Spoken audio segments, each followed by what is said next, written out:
Pong. It's the game that started it all. But how did the video game evolve from a tiny bouncing ball to an $11 billion a year industry? Tonight on Gamehead, we trace the evolution of the gaming console from the punch card-based supercomputers of the early 60s all the way to the next-gen PS3. From MIT to the local arcades to your living room, Gamehead covers all the bases and all the key players, including Atari, Nintendo, Sega, Sony, and Microsoft. We talk to some of today's top video game journalists and writers about the industry's greatest hits and greatest misses. And finally, we put forth the question, who will win the next-gen console war? It's all covered here on Gamehead's Brief History of Video Game Consoles special.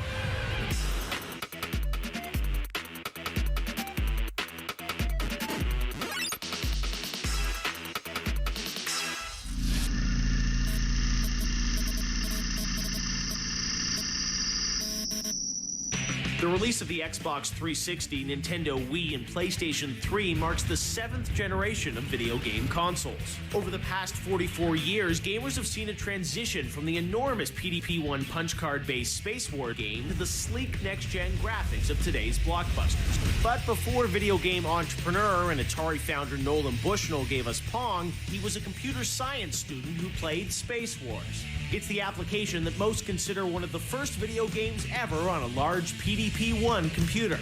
This is a PDP-1 made by the DEC Corporation. It was fairly slow. Your cell phone probably has more processing power than what this machine had. The guys who really got the video game industry starting are a fascinating lot. These are guys who came to MIT in the late 50s. Computers were a new thing. Computers cost millions and millions of dollars, took up entire rooms, and computers were used for really serious business. And then you have all these guys show up at MIT in the 50s, and to them, it's like the ultimate toy. And Steve Russell came along and took all these ideas together and basically created a game where you had two spaceships flying through space on this sort of Starfield background, shooting each other.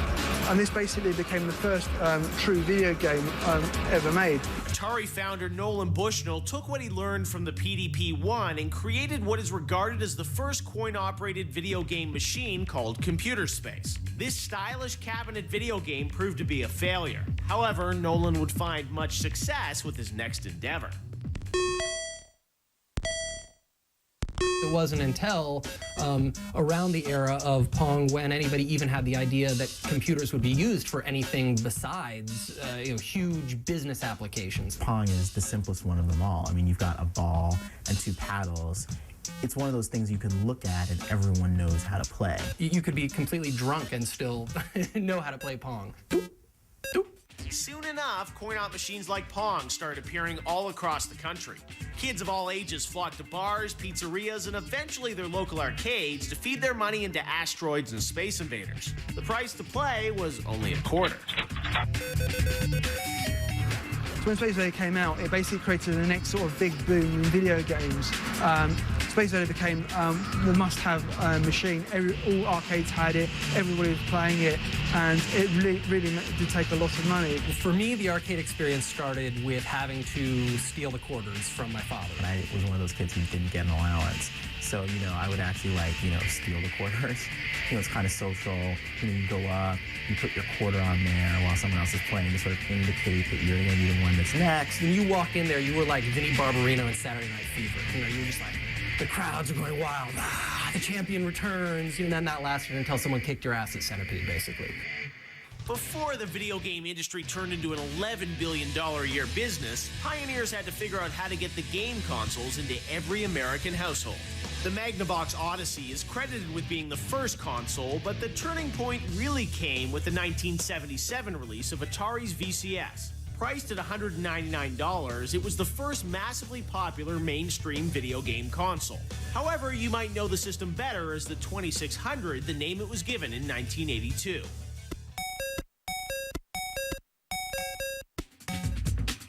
That console was certainly the first console that I had at home.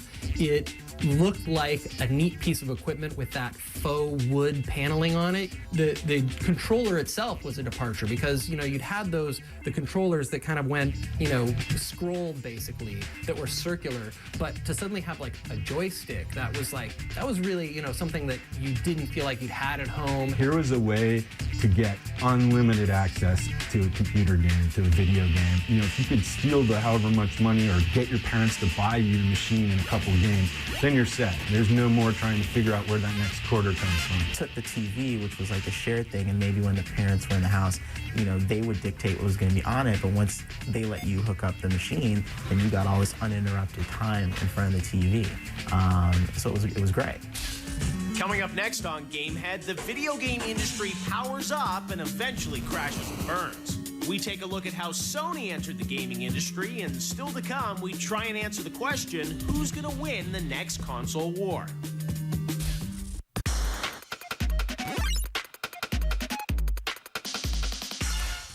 Gamehead's brief history of video game consoles warps to the year 1980 when the gaming industry finally found its own iconic star to take the trend to the next level. I think the reason why Pac-Man, is still strongly remembered by people is because, again, it was a very simple character. It was like a pizza pie with a piece missing, and he was yellow. And then, for Miss Pac-Man, they just put a bow on it, and then everyone's convinced that, like, whoa, it's a girl now.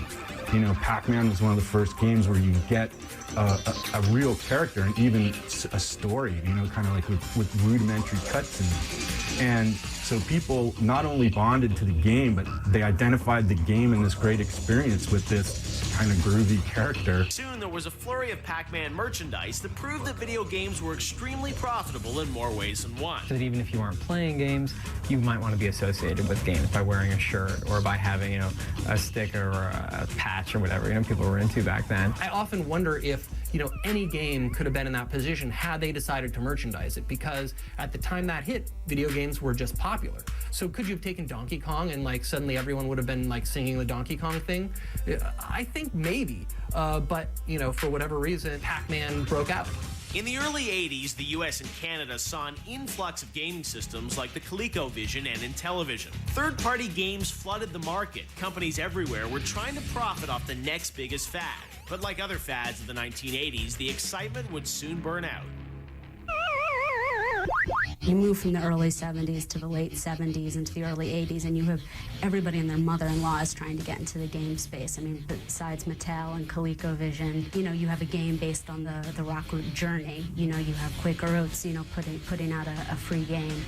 And essentially what happened in 1983 is the entire industry crashed. People give a lot of different reasons for this. The one that most people tend to stick with is the idea that there was no quality control. As a result, video game sales plummeted and U.S. retail chains refused to keep video games on the shelves. Companies like Magnavox and Coleco exited the gaming industry, and Atari almost went bankrupt and would never be the same. The video game industry in the U.S. finally received a second chance in the mid-'80s when an Italian plumber from Japan warp-zoned his way into over 60 million American homes. Nintendo definitely brought video game consoles back into the U.S. and into homes. It got released in the United States in 1985. Within 5 years, it had 80% of the video game market, and 1 in 4 American households had a machine in their house. It was all about Mario, really. And it was really well designed for a home console experience. And of course, it was just such tremendous fun to play with. That was like the perfect toy. And I think that approach was really critical to the rise of this golden age. In 1989, Nintendo would get its first real competitor when the 16-bit Sega Genesis was released with its own iconic mascot, a hedgehog named Sonic. Nintendo refused to be one-upped at its own game and released its own 16-bit machine called the Super Nintendo in 1991. The two companies were fighting for the hearts and minds of America's gamers, one console at a time. Other consoles like the Neo Geo, 3DO, and TurboGrafx-16 would come and go. Atari would even make its last stand with the ill-fated Jaguar. But the only real competition came in 1995 when consumer electronics giant Sony entered the market with its 32-bit console. The world would now see its first legitimate three-way console war. When it came out in 1994 in Japan, it was a revolutionary console because it really offered like 3D graphics as a standard. Ridge Racer was one of the first games on the machine, and you could compare it against the Mega Drive and Super Nintendo. It was a massive technological step forward. I think the feeling was at the time that if Sony's getting into this, then there's something serious behind it. I mean, these are the people that brought you, you know, the Walkman and the CD player and all these other things. It was a good size. It suddenly felt, because of the look and shape of the box, the design of the box, it felt like something that you wanted to have in your entertainment center. It didn't feel like something from your childhood. I had a lot of friends who had PlayStation. I had a Nintendo 64. And in terms of our gaming experiences, my friends who had PlayStations were much happier than I was. You know, owning a Nintendo 64, you were basically playing one great game now and then waiting another year until there was another great game. The people who had the PlayStation, they had fantastic games coming left and right, and it was like the days of the NES. Coming up next on Gamehead, we find out why the Dreamcast turned into a nightmare, Bill Gates enters the video game arena, and still to come, it's a showdown between the Wii, PS3, and Xbox 360.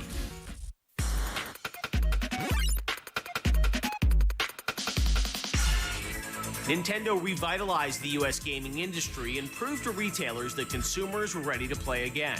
After the success of Nintendo, Sega and later Sony emerged as real competitors. Each company would create a bigger, better console measured in bits. Gamehead's brief history of video game consoles warps to the year 1996. Nintendo would close out the end of the 5th generation of video games with the Nintendo 64, which gave us such breakthrough titles as GoldenEye 007 and Super Mario 64. Sega would usher gamers into its next generation with the Dreamcast in 1999. With groundbreaking new features such as online play, the Dreamcast seemed to some like an unbeatable console. 2 years later, Sony's PS2 would become the fastest-selling console of all time, and Sega would end production of its system. You know, the Dreamcast, you know, in some of its ways was ahead of its time machine. You know, they had, you know, built-in internet connectivity. You know, they had some really amazing games at launch, like Soul Calibur, NFL 2K. The Dreamcast actually had quite a bit of really innovative, interesting content. But if you can't get enough of those blockbusters, if you can't get the advertising money, if you can't get the price of the chips down, you're just not going to survive, no matter how good you are. And, you know, when you don't have EA making games for your machine, I mean, you're not going to be long for this world, at least not in North America and Europe. Here's a company that is asking you every couple of years to pay another couple hundred, few hundred, or even $400 for the Saturn. And so no matter how good the Dreamcast eventually was, Sega kind of burnt a lot of people already. And Sega, at that point, could only blame itself for its downfall. I don't think it's really what Nintendo did to Sega, it's what Sega did to Sega. The death of the Dreamcast would end Sega's run as a home console manufacturer. But the video game console market in the US would not remain a two-party system for very long. Bill Gates! Well, you have to understand that Microsoft had been trying to get into the game space for almost 20 years at that point. Bill Gates had known for a long time that he had to move beyond being just a PC-centric model. And he saw what was happening with Sony. He saw that within, 5 years of their console being on the market, it accounted for 22% of operating revenue. I mean, these are exciting things to a guy like Bill Gates. A lot of people were just ready for a Nintendo versus Sony round 2. And then suddenly here's Microsoft coming from out of nowhere, and what are they going to do? And people don't associate Microsoft with great content. They associate the company with a lot of things, but not an entertainment company. And in retrospect, the Xbox was basically the Halo machine. The Xbox took the place in everybody's dorm room that the Nintendo 64 and GoldenEye used to have in it. It had the first-person shooter that you were going to play against your friends, and that you were never going to need to buy another game and just go crazy with that, killing each other. Didn't know that's what Bill Gates was bringing to the table, but that's what he brought. What I find most interesting about Microsoft and Sony being the big, gorillas in this industry is that games are not their end. They are Trojan horses. They want access to your living room. That is why they are in the games industry. Stick around, because next on Gamehead, we get the lowdown on each of the next consoles, and we try to answer the ultimate question: who will win the next-gen console war?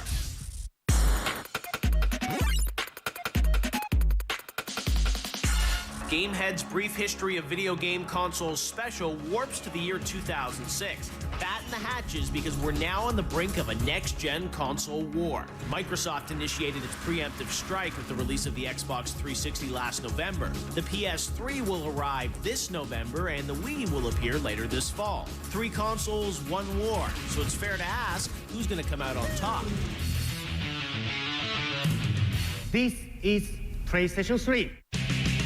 So the PS3 is very exciting because Sony has had this huge run between the PS1 and PS2. I mean, it's had a phenomenal dominance in the industry. Nobody has been able to touch them. The PS3 is the first signs that there might be some chinks in the armor over at Sony. There even was that issue of if the games would only be able to work with your own console. It's the kind of thing that can really piss gamers off. I think the PS3 is kind of in danger of being the Al Gore of the next console war. If the PS3 doesn't win by a landslide, it won't count. The PS3 is unquestionably expensive. $500 to $600 is a lot of money. Sony's argument is obviously that you get a lot for your money. They would say that it's the most powerful console. Sony would also say that you get, a Blu-ray player out of it and probably the cheapest Blu-ray player on the market. The people who love Sony love it so much that they will buy it no matter what. So their initial shipment, they'll still sell out. They're still going to do very well at first, and the test is going to come in that second and third year for the PlayStation 3, and to see how it's able to compete against the Xbox 360, and with the Wii kind of chipping away at both of their market shares. We were the disruptor 20 years ago, and we still are today. DS is only the latest example. We will come next. The Wii, I think, is going to start off phenomenally well for a few reasons. One, the Wii is affordable. It has a really novel and actually fun new gameplay style with it that is very accessible to people who are afraid of the controller, which means, my mom and dad are fearful of the X button. But, if you just put that Wii controller, the Wiimote in their hand and tell them to swing their arm around, they're going to be fine with it. I think the thing about Nintendo and the Wii is that they have reaffirmed their commitment to game as toy, and not in a derogatory sense. There's a lot of dissing of the GameCube and Nintendo in the GameCube era as being, oh, these guys are making kiddie games. You'd walk around at E3s or even, or at DICE, and people would, in hushed tones, even kind of question Miyamoto, which would never happen. I think Nintendo's done something really smart with the Wii, where they've made an argument for it being your first console, your second console, your third console, or your only console. Nintendo's been able to prove that they do belong in the hardware race because they will create something that nobody else is crazy enough or smart enough or both to actually create. This is my Xbox 360. It's here and it's on. One thing I'll definitely give Microsoft credit for with the 360, it was smart going out first, especially if there is a power differential between the two systems.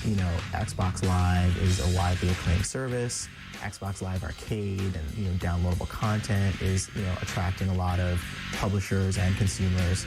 So they've done a lot of things right out of the box. And when we launched last November, in the first worldwide launch in console history, we generated more excitement than anyone expected, which brought some, shall we say, rather unique challenges to go with it. It's long been debated whether it's advantageous to bring a console out a year before your competitors do.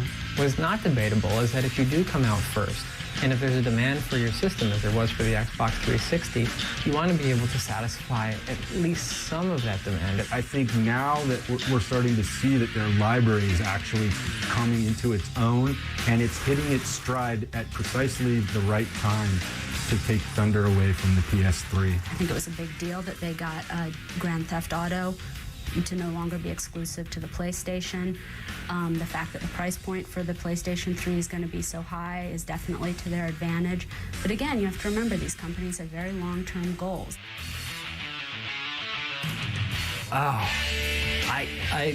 That's anybody's guess. Well, my guess is that Sony will cut the price by $100 by Christmas '07. There's no way I'm going to guess who's going to win. My money is still on PlayStation 3 coming out on top. If I could tell you who is going to win the next-gen console war, I would be a very rich man right now. I think that regardless of which system ultimately succeeds, it's clear that each of these systems will at least be on the market for a few years. There'll be a lot of games to play on any one of these systems, and it's just worth tracking down any one of them to play. There's no doubt that the next year will act as a crucial crossroads for the video game industry. 2 new consoles will enter the market, but some old questions will remain. Will streamed content lead to a backlash, or worse, another video game industry crash? Will factors like backwards compatibility and gimmicky gameplay turn gamers off? Or is there a place for every console in your home as long as you have the money to buy it? It seems like all will be answered in the upcoming months, but in the meantime, sit back, relax, and play some of the classics.